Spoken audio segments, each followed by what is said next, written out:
Well, I think we'll jump right in. Good morning, everybody. Well, I feel very inspired. I feel like I just want to reflect on everything we just heard. But I think this plenary session has been titled "Stability Comes First," and I think it absolutely builds on everything we just heard both Bridge and Michael Morton talk about. But the thing that sort of jumped out at me is a couple things. One is this idea that we're talking about an immediate response to what's happening today, right now, as well as thinking about the long-term impacts. You know, those little kids just being born today, and what are they going to be lucky or unlucky? You know, what are we doing to assure that the systems are there to really support and help those kids thrive? I think I just wanted to maybe frame the discussion a little bit, because as Aurora mentioned, I'm going to moderate, but I'm also participating a bit on the panel. And I wanted to share an example from New York City. I work as the COO of the Institute for Children, Poverty, and Homelessness that does research particularly on family homelessness, specifically on family homelessness in children. But I wear another hat, and that is also as COO of Homes for the Homeless, that on a day-to-day basis provides shelter, temporary shelter, to homeless families throughout New York City, about 420 families daily. So not only are we thinking about the issues long-term from a policy research perspective, but day-to-day on the ground today, what are we doing for these kids?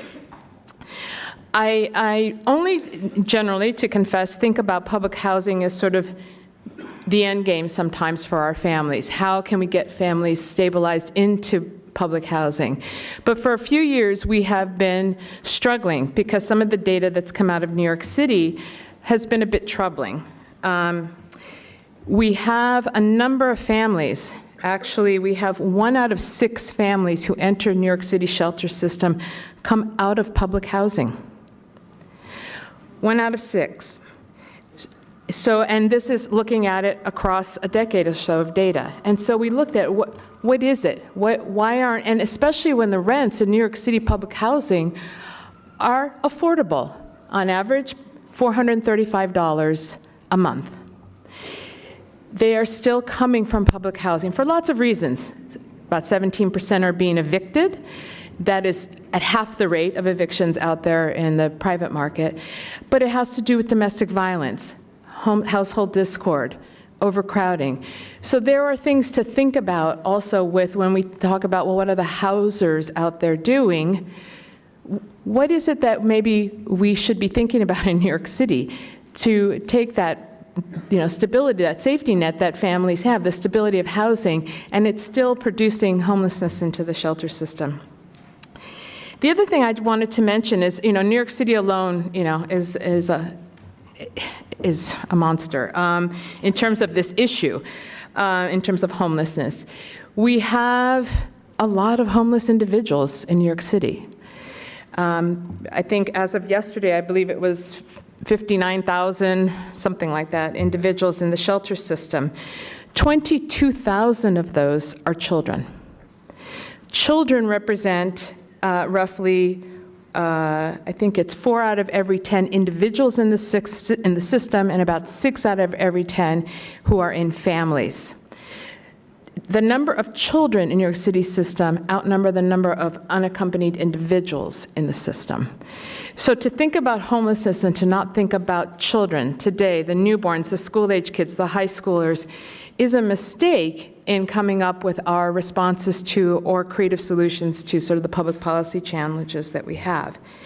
The other more troubling statistic, and I don't know if any of you have looked at some of the research that the Institute has done, but we just looked at some cohort data on children who began kindergarten 6 years ago and who are now in 5th grade or past 5th grade.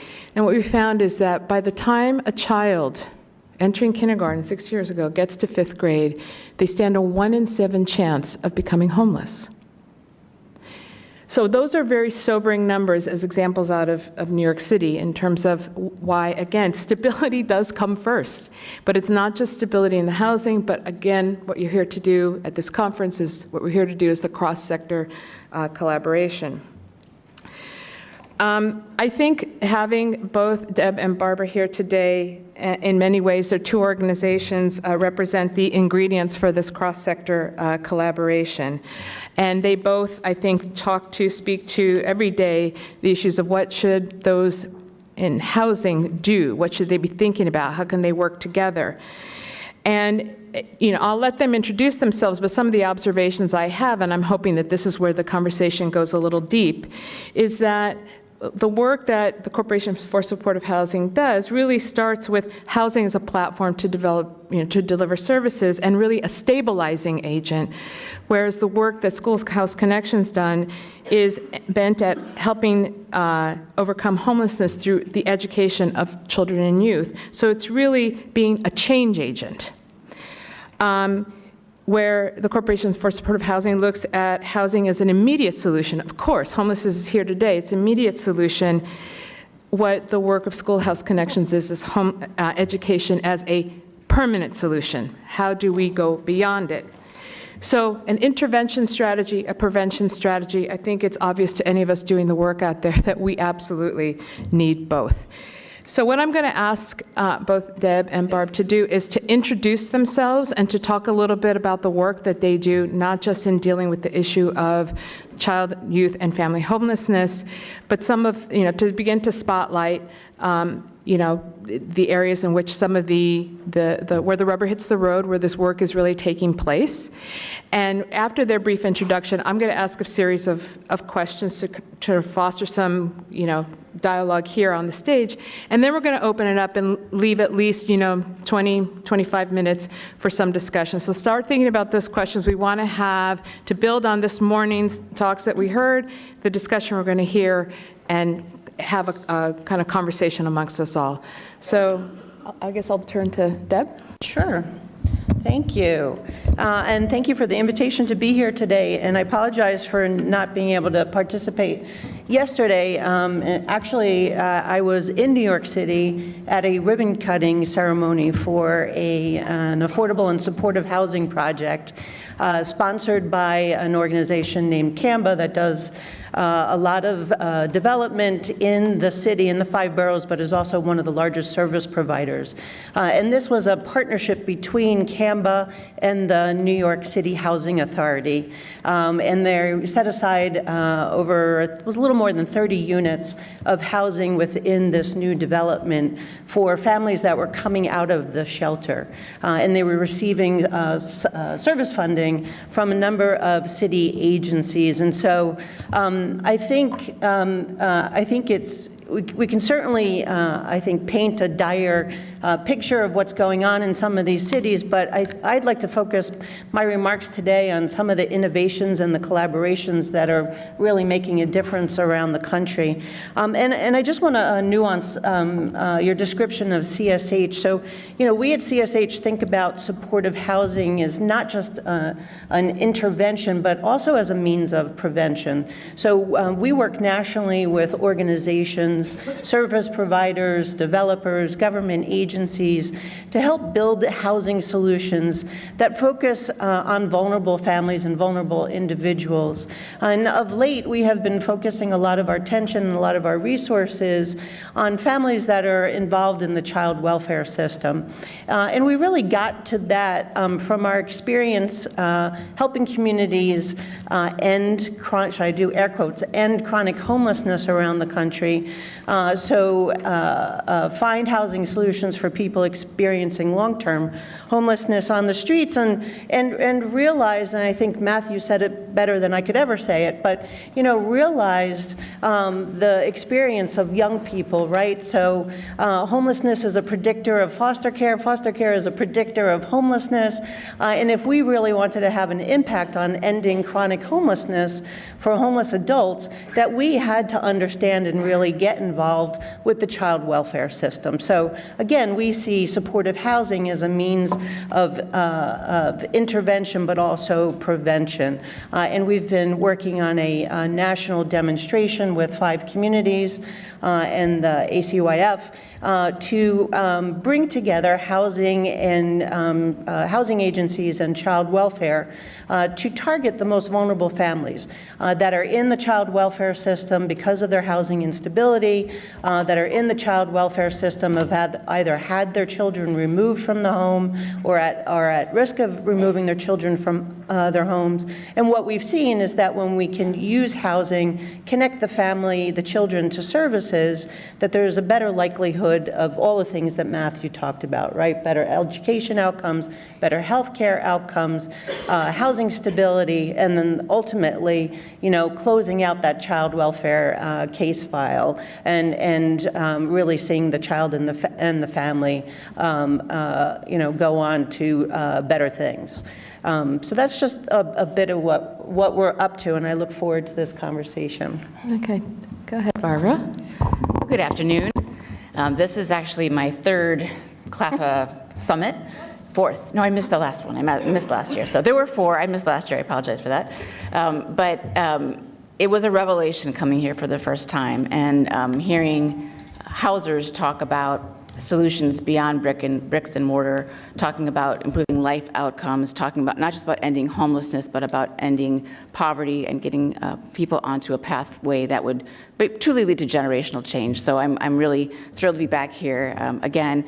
I've been working in this arena for over 25 years. I started as a tutor for children who were experiencing homelessness here in DC. Fred Carnes was my first boss there. I outed you. So anything at the National Coalition for the Homeless for 10 years. I worked as Director of Policy and Programs at the National Association for the Education of Homeless Children and Youth for 13 years, and now Schoolhouse Connection, relatively new, but working to overcome homelessness through education. And of course, the lens is different. When the focus is on children, youth, and families, the lens is a little bit different. When you're working, as we do, from birth through post-secondary, we know that learning starts early, goes through K-12, transition to post-secondary. That's a different lens too. So early care, K-12, post-secondary institutions see the fluidity. They see the connection between youth and family homelessness, youth who experience homelessness on their own become parents, youth who become unaccompanied after first being with their family, the fluidity between the different living situations. And because most schools are universal institutions, they see families day after day, year after year. So it's not a snapshot of program. It's not a 90 days or a 2-year program. It's really sort of a lifetime. So that's a different lens on the issue of homelessness than perhaps a number of homeless assistance programs might generally have. So I think just by way of the organizational brief introduction, we do work in policy advocacy, we do strategic advocacy in all 3 of those areas, but we also work very much in the realm of what I'll call practical assistance as opposed to technical assistance. And again, that's a real, another affinity we have for CLPHA's work is this really is about doing something. It's about getting up every day and making something work, changing practices to change policies. So with sort of that as a background, I think I'll stop and let Aurora go on with her questions. Okay, well, I'm going to build on that and ask both of you to just go a little bit deeper. One of the things that Abra had asked us to address is the root causes, the idea of the root causes of homelessness. And no one can point to one single thing. Again, this became very clear in the presentation that where did it start and where does it quote unquote end. But you both have talked about things like the combination of intervention, prevention, fluidity, generational change. So I want you to maybe dive a little deeper and talk about how, you don't have to talk about all the root causes, but certainly a particular root cause and how it actually influences, impacts both planning and then the actual implementation of, some of the work that you've done, whether Deb talking about some of the child welfare issues or Barbara with the sort of the span of pre-K through college education. Getting into some of the nitty-gritty, what are the challenges? How have you faced them, and how has that been incorporated to sort of move the process forward? Do you want to go first? Okay. Well, I think within the realm of homelessness, specifically in the work on homelessness, the root cause has been framed as housing. Housing ends homelessness. House person isn't homeless. Access to permanent housing is the solution to homelessness. And that kind of oversimplification, I think, is really harmful.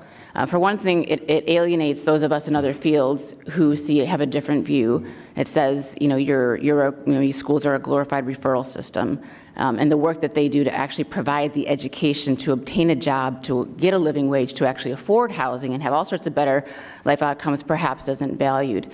I think the other thing that oversimplification of root causes does is breed cynicism. If you think that you can end a problem with just one tool, then everything looks the same, and we miss the great variety, the great complexity that is homelessness. It's a complex social problem, and any complex social problem can't be reduced to a slogan, to one particular thing. So I think that is maybe the overall piece to offer, is that for those of us who've been working on the education realm and thinking about how do we ensure that children can have stability, can have everything we'd want any other, if education and employment and health are important for all children, then they're also true for children who are experiencing homelessness.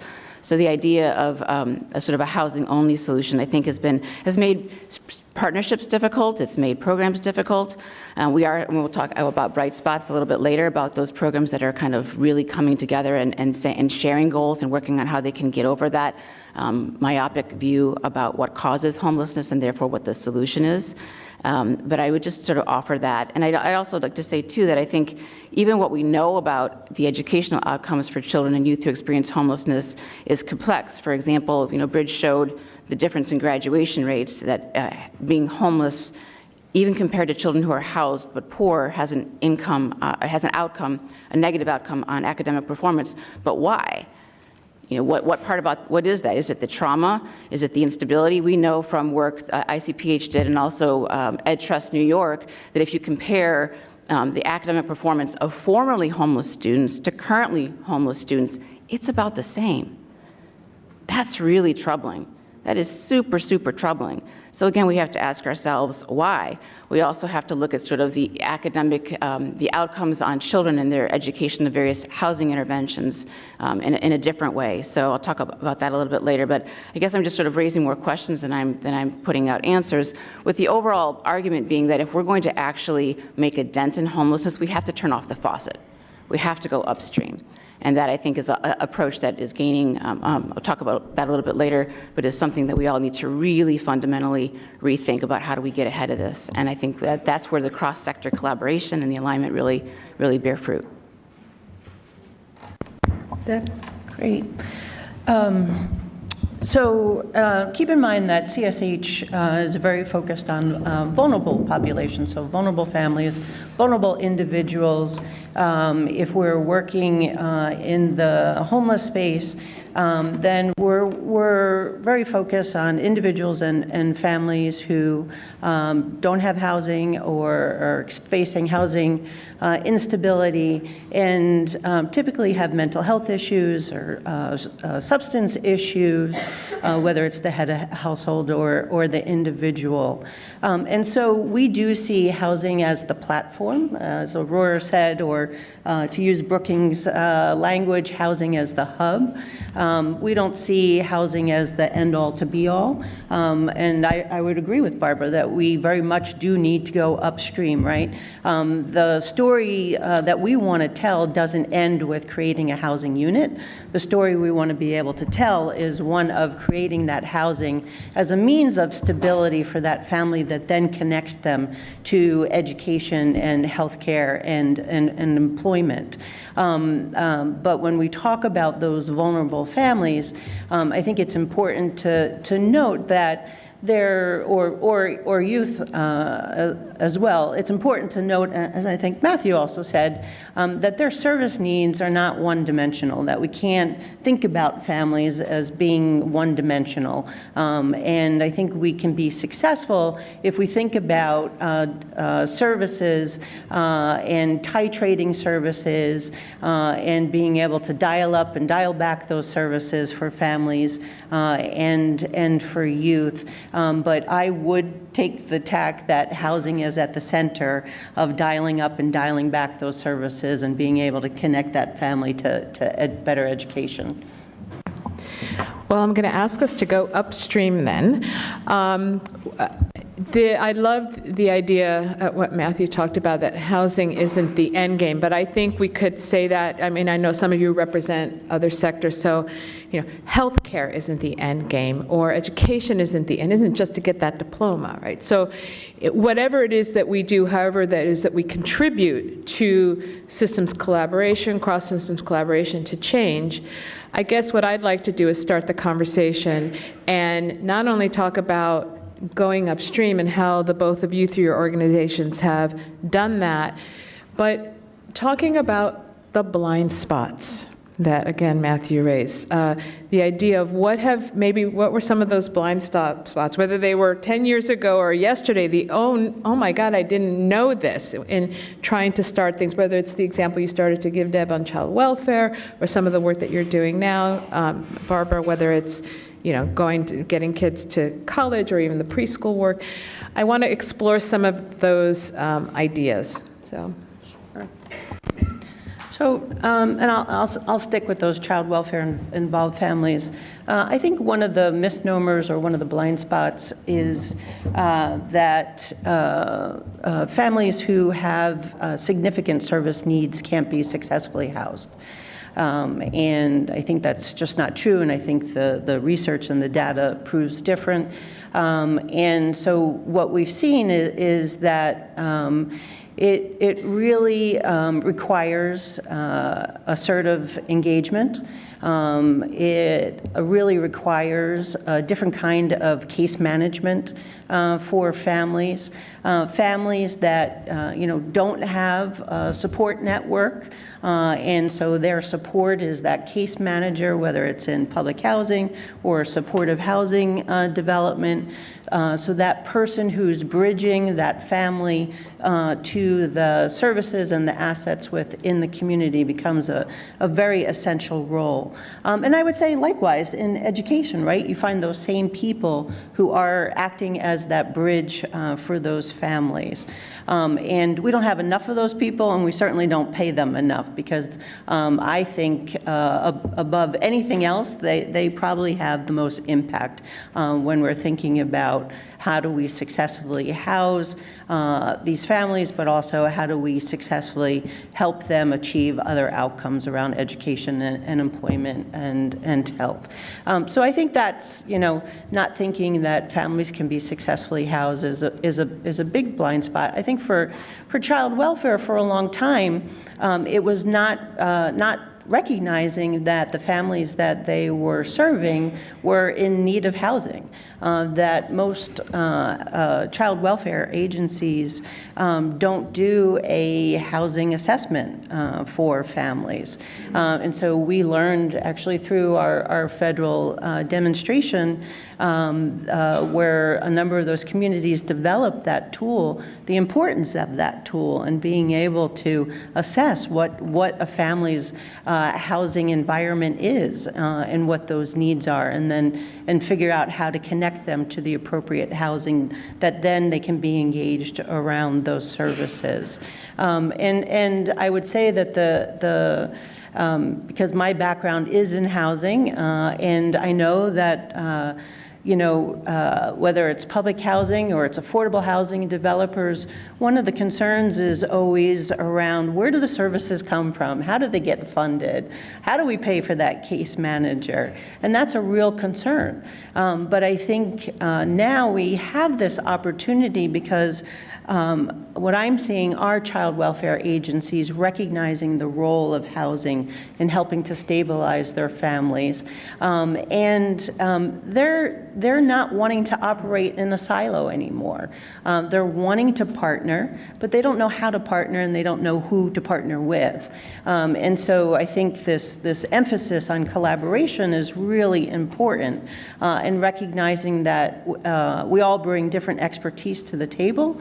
And child welfare, I think if we can connect with them, if we can work with them as housers, as public housing authorities, I think what you'll see is this willingness to figure out how they deploy their service funds to the families that might already be in your housing, or certainly families that are in need of housing. But we need to figure out how to get that partnership working. Well, I was going to list one blind spot, but then I wrote down 4. And I will own that they're for me in the 25-year history, as well as I think for the field. One of them, and fortunately, the good news is I think there's the blinders are coming off. One has to do with trauma. And additionally, we're seeing schools and public housing agencies and lots of institutions really recognize the long-term impact of trauma and really asking why is that child or youth or parent acting in a particular way. Everything from schools, teachers who aren't yelling at kids who are sleeping or taking food off their classmates' plate and really wondering what's going on there, to much broader sort of systems work on trauma. And I say this also because in my career working directly, we have had scholarship programs. I've worked directly with young people for more than 25 years, and seeing how even the students who can get through high school and get through college, how then trauma catches up with them later on. And so really coming really to understand what trauma does and be very, very mindful about addressing it. I think another blind spot is these, what I have called the bookends, although that's not a good analogy, of early care and post-secondary. We're lucky to have Sarah Goldragrab here today, so she'll be talking about the amazing work that's happening to stabilize young people and adults and their higher education pursuits. But the focus on, it used to be K-12 for much of the time I've been working on this, and then the recognition that early learning is so important. You have to have that, and you can't stop at high school. So really looking at the whole life trajectory of a young person is something that certainly we've learned a lot in our work, and has, again, the blinders are starting to come off. And I would also say this work about prevention. And I'm thinking, can this problem be prevented? Can you actually find a way to prevent homelessness? Can you know what are those things that would be those things to look for, to intervene at an early time so that it doesn't happen in the first place? And just had an amazing opportunity in New York City earlier this week with Matt and with folks from Australia and Canada who are working on upstream projects to do population screening in schools to identify those things that make young people at risk of experiencing homelessness, intervene in an appropriate and triaged way, and actually turn off that faucet. So I think there's this idea that we can prevent homelessness and sort of not just a security deposit, like actual prevention with a P. I think that's been a blind spot, and we're starting to learn a lot more about that too. Was that 4? That was 3. See, I can't count. I'm really bad at math. I did. I think what I'd like to do, given that we've got about 25 minutes left, is ask another question. But I want you all to be thinking about, we're trying to drill down a little deeper, and from your own perspectives of where you're working, either geographically around the country, the different populations that you're working with, where you are in your own development of your cross-systems collaboration, or maybe you're in the beginning, or you've had, some successes, maybe some stumbles, maybe sort of mid-course adjustments. I'd like you to be thinking about those things so that we can have a discussion to follow up. But I want to build on this idea of hubs, and not just systems as hubs, but actually people as hubs. When I think about working on education, I don't think about working with SchoolHouse Connection. I think about working with Barbara, because I know what Barbara can do and how Barbara is connected. So I want to address, to have both of you drill down a little bit and talk about how these hubs work. Like, what does it really take? It isn't just a child welfare system and a housing system, but where do those things come together? Deb, building on your sort of the questions you posed, that others are asking, where do the services come from?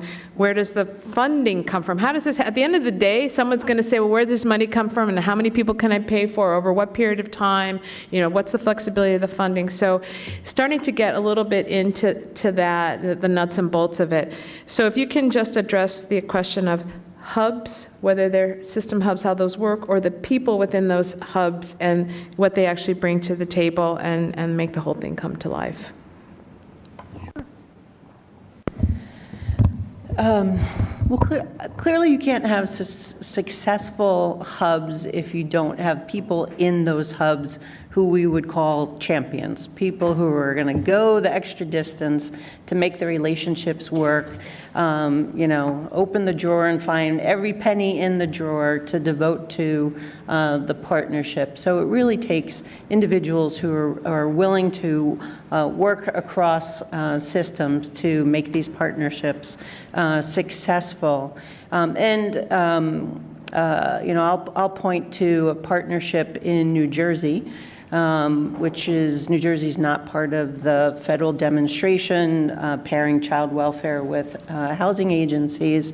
New Jersey took it upon themselves with CSH's support to go about and create those partnerships. And so it was me sitting in a room with the Commissioner of Child Welfare and the Commissioner of Housing and having a conversation about these families in the child welfare system that were at risk of having their children removed from the home, and talking about how we could access housing resources to do all those wonderful things I talked about. How do we keep that family intact? How do we improve the education outcomes? How do we improve health outcomes?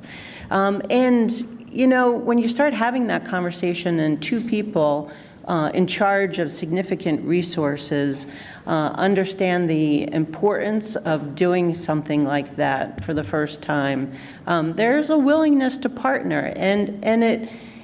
I think there's comfort in being able to say, you stay in your lane, do what you do well, you do the housing really well, and you stay in your lane and you do the child welfare really well, and let's figure out how do we partner to make this work. And so the housing authority, the state, came up with initially 100 vouchers. And the child welfare agency said, okay, we have these families that need to be housed, and there were resources for housing navigation, resources for services, all the services that families would normally receive as part of the child welfare system. And then together they identified providers that had familiarity with the child welfare system. They identified housing agencies, whether they were other public housing authorities or housing developers who had housing or could make housing available. And so they were able to house families. Since then, the then governor of New Jersey announced another initiative, and based on the success of the first go-around, they allocated additional funding for 500 vouchers. And so, but it was because of that partnership. And so it was these two organizations that came together, and I'll say, started functioning as its own hub. I think there's a lot of power in that, and we see that across the country where child welfare is partnering with public housing. Broward County is another great example where Broward County set aside vouchers for families in the child welfare system that were targeted for this initiative. And then there's a housing navigator that's funded as part of the initiative, because child welfare realized we don't know anything about how to get these families into housing, and the public housing agency said that's something we can do. And so they have a housing navigator from the Public Housing Authority that's on site at the Child Welfare Agency making that happen. Great. Just sort of very much in alignment with that, I think we look at systems being aligned and hubs. You look at the nodes. What are the nodes between the systems that actually make that work meaningful? And those are, of course, people. So in the K-12 setting, we've had now in McKinney-Vento for 30 years a liaison, the role of a liaison, that person who is going to be paying attention to students who are experiencing homelessness, but also working directly with all of those community agencies, learning how they talk, learning how they walk, and being that connector point. So it's, seeing the liaison model for K-12 now happening in higher education, where we see higher education liaisons or single points of contact. It was awesome last week to be in California and hear about a program in Los Angeles called Homelessness, where they actually have peers navigators, young people who've experienced homelessness, who are on a community college setting, helping to be that connector for other young people, and in early childhood as well. So I think we are starting to recognize that collaboration and systems alignment has to be someone's job. It's got to be in someone's job title, or it just isn't going to happen. So who are those people? I read this morning, I read through the Minnesota Department of Education, their homework starts with home initiative, and looking at what the eligible activities were. I was very excited to see that housing navigators you could use your money on that. We'd had a great webinar 2 weeks ago. Vancouver and Santa Rosa, Florida were part of it, looking at housing authorities in schools, and it really did come down to who are the people that are working to make these systems get together. So it sounds very simplistic, but it's one of these things that has to actually be very intentionally carried out. Well, I think we're going to move on to our discussion, questions and answers. But I was hoping I could impose on Matt. You're on. I was wondering if maybe I could have you kick it off, and maybe either yourself ask a probing question, or more, I'd love if you came up here and joined us for Q&A, since we keep referencing some of the... Your public is calling. I'd rather ask the question. Yeah.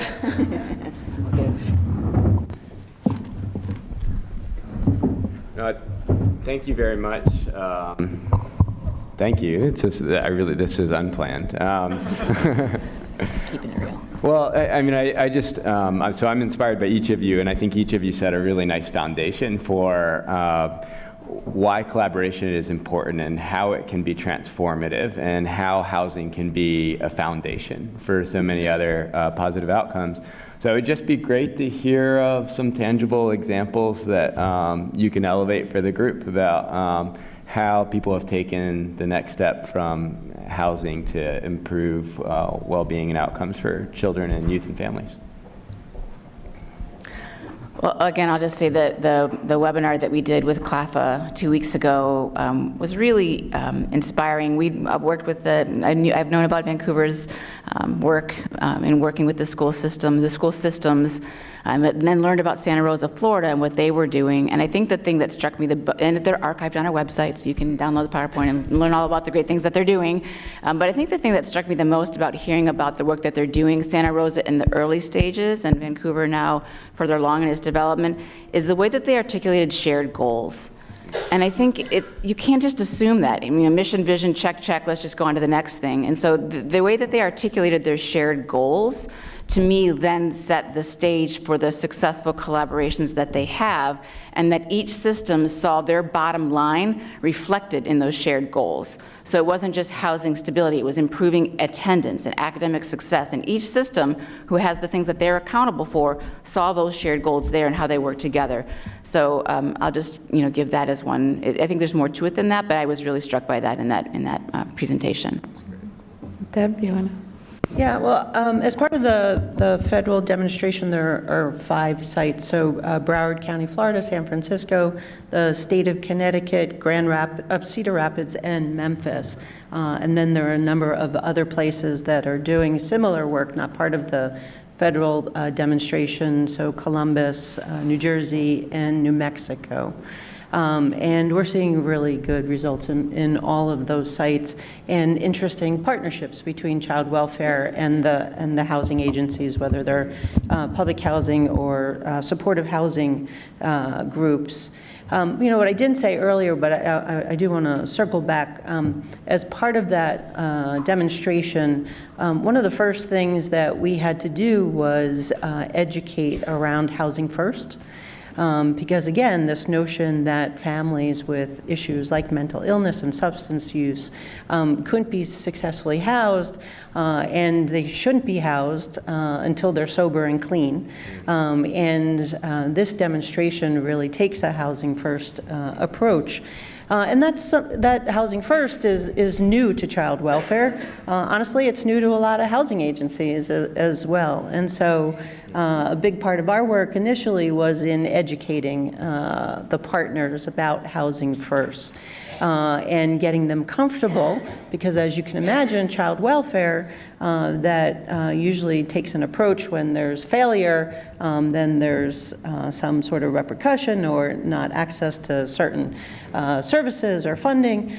So we had to disabuse them of that, get them comfortable with the idea that families could get into housing, that the head of household might still be struggling with their addictions and or their mental health, and put the emphasis on that engagement and understanding and identifying what the right services were for the families, and understanding how to deliver those services and how to connect them to the right service agencies. Great.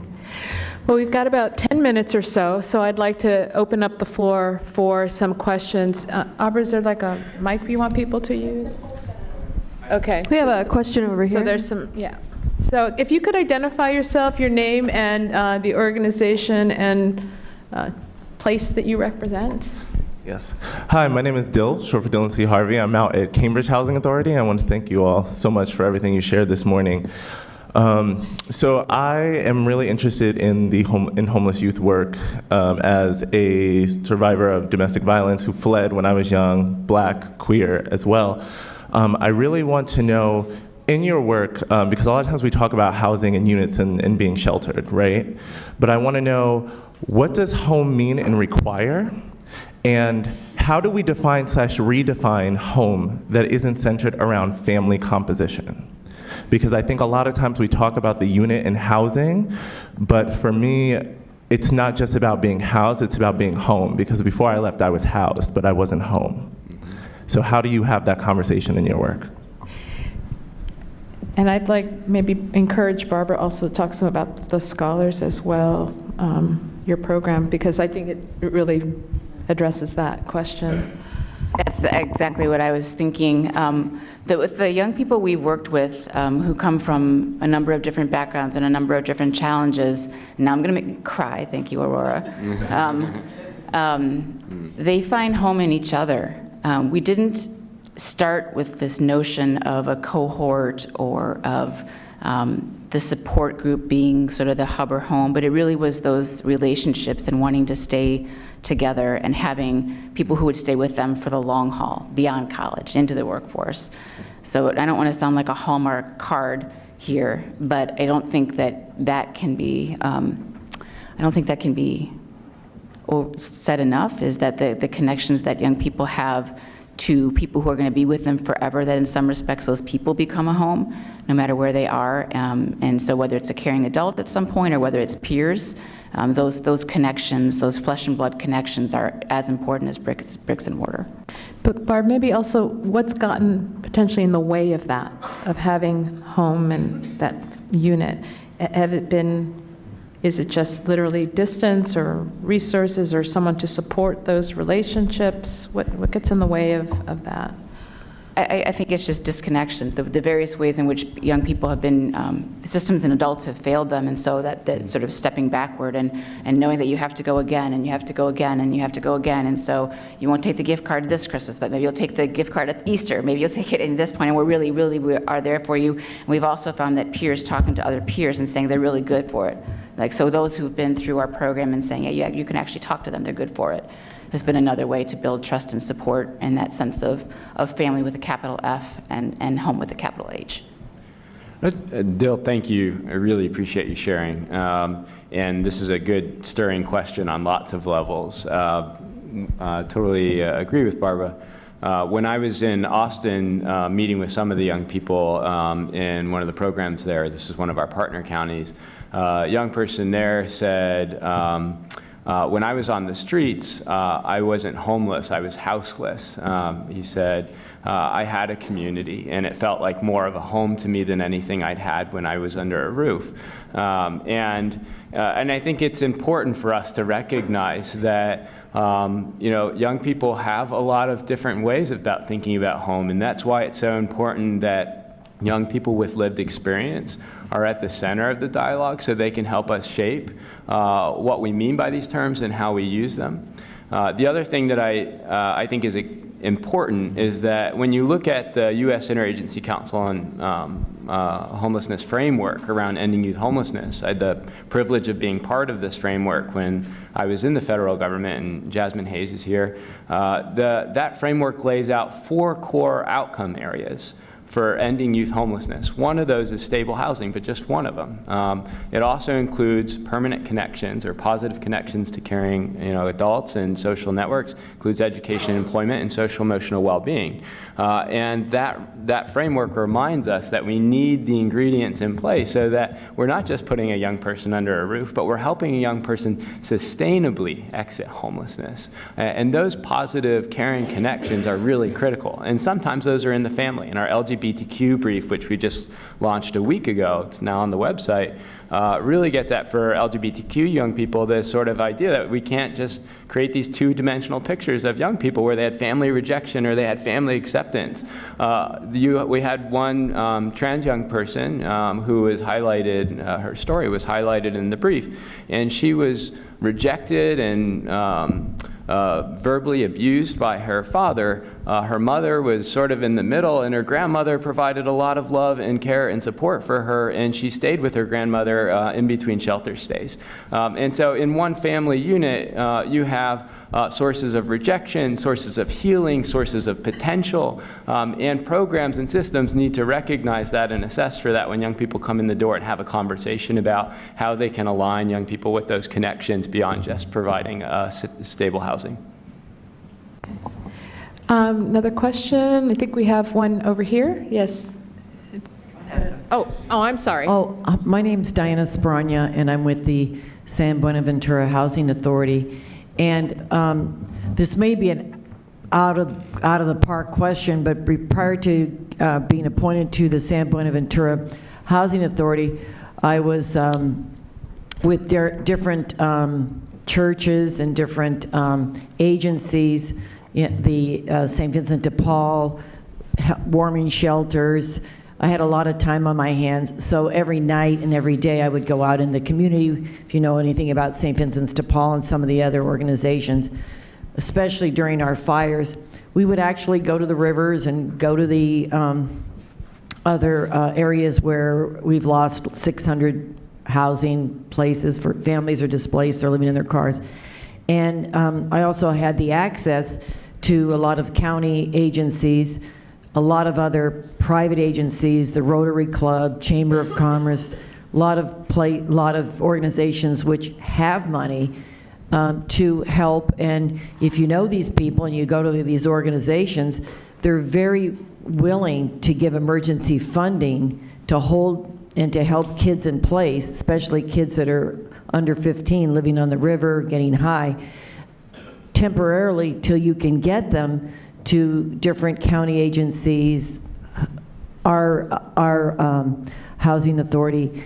And my question really is, do we, because of what we heard with Ben Carson yesterday and what's coming down the pike, I think we all heard it, is how do we also partner but bring in the private sector? Because there's a lot of money out there.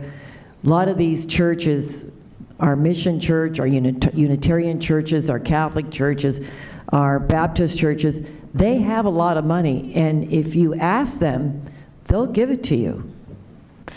I think there's plenty of examples of that. Maybe, I don't know if Deb or Matt, you want to illustrate, but there is some, I know there's definitely a lot, I think a lot of organizations absolutely rely on that, but do you want to share maybe or illustrate? Sure. Well, first of all, I want you to come work for CSH, since you know where all the money is. I need you.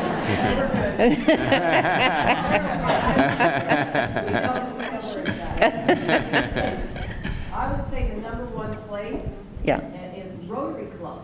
Interesting. They got a lot of money, and if you make a presentation in the area that you know how to do it, and you show them examples exactly how you did up there with all your diagrams.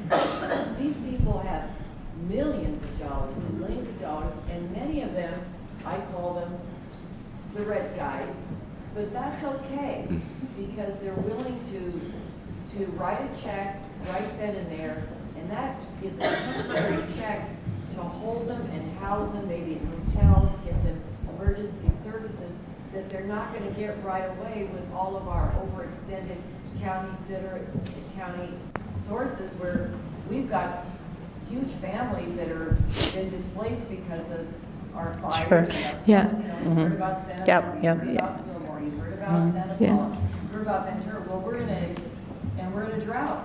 So we're all working together as a team, but bringing the private sector in, and there's a lot of people that are heavy hitters, and you know who they all are in your area, and they don't have to be on our side, they can be on the other side.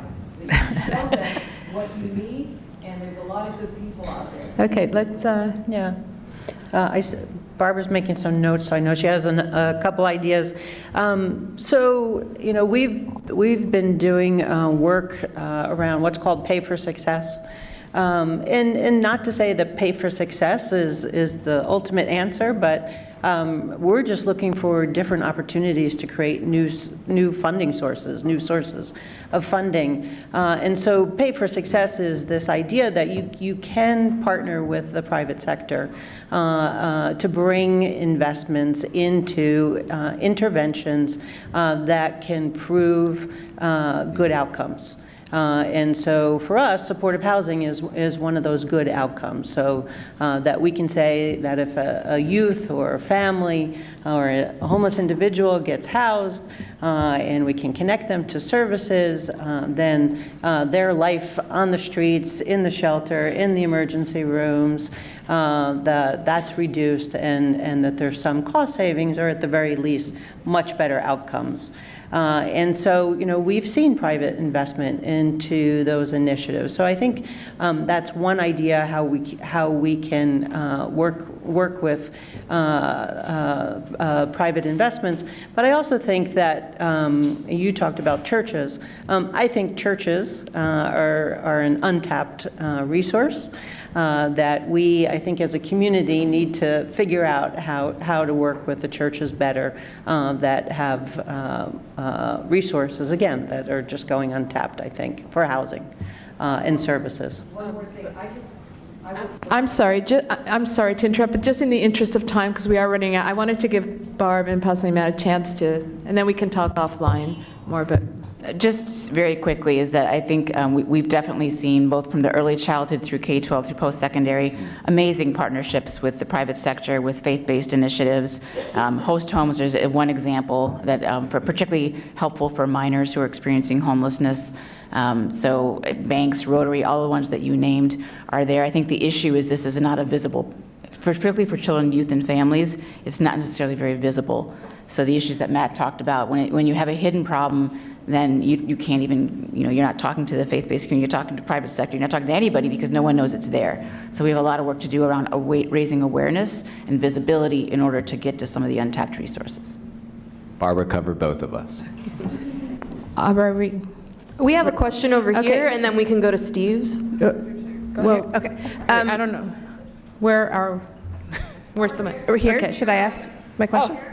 I'm right here. Okay. Hi, I'm Anisi Chenault. I'm with HUD.